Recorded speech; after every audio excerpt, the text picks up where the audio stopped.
Hello everyone, good morning. So our today's problem of the day is minimum time visiting all points. So it's a easy question. Let's first go through the question and then we'll come back to our solution. We are given a 2D plane and there we are given the coordinates which points where points of I denotes the x coordinate and y coordinate. So we have to return the minimum time that will be required in seconds to visit all the coordinates that are given by the points. So okay, if we move horizontally by 1 unit, 1 second will be required. If we move diagonally by 1 unit, 1 second will be required. And similarly, if we move vertically by 1 unit, we 1 second will be required. And also we have to visit all the points in the same order as they appear in the array. Means we can't do that in the points array first we will visit the first index point then the third index point. No, we have to move from first to second to third and so on. So okay, so let's discuss how to solve. So here points will be given and we have to return the minimum time required. So what I thought, I'll pick up 2 points like 1 comma 1 and 3 comma 4. I'll find out how much minimum time is required between these two. Okay, and then I will find what is the minimum time required between these two, that is 3 comma 4 and minus 1 comma 0, and I will add them and return them. That's my approach. So the question arises, how can I find the minimum time required between these two nodes?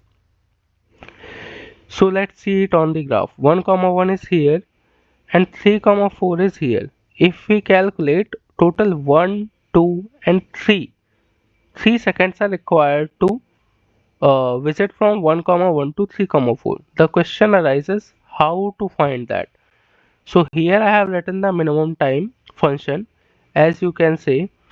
So what I will do, for the x coordinate I will take the absolute value of their x coordinate.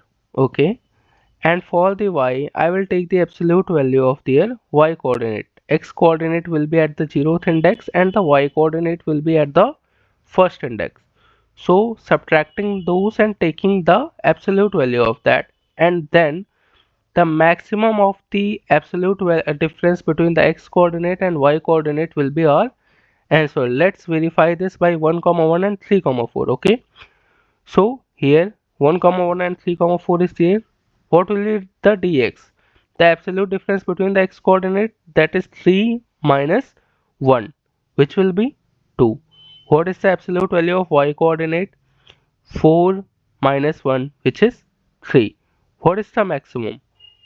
Which is 3. So as we can also see on the graph, that is 1, 2 and 3 is required.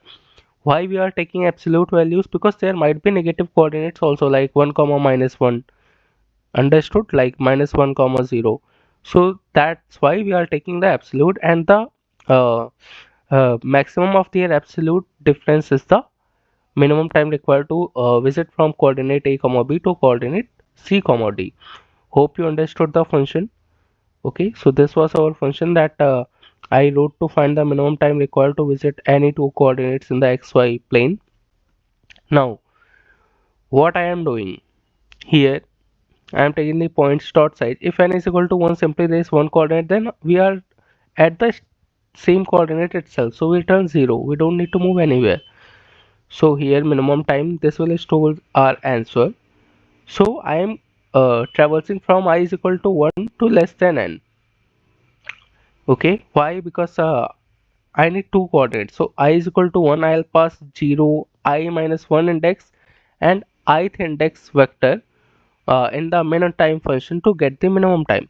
So this variable stores the answer. Here simply in the minimum time variable of what I am doing, I am adding the result that I get from points of I minus 1 comma points of I, that is I am starting from this index 3 comma 4. Okay, so in the minimum time I need two coordinates. So what I am passing, I am passing 1 comma 1 and 3 comma 4. Hope you understood. So this will give the minimum time required between these two. Then I will increment and I will be here to minus 1 comma 0. Then I'll pass minus 1 comma 0 to 3 comma 4 and I'll add those So that's how our minimum time will be calculated, and here I return the minimum time. Hope you understood the solution. Now let's run it once. Okay, let's submit it. Yes, it has passed all the test cases. Hope you understood the solution. Thank you. Comment down your DSA journey also. Thank you.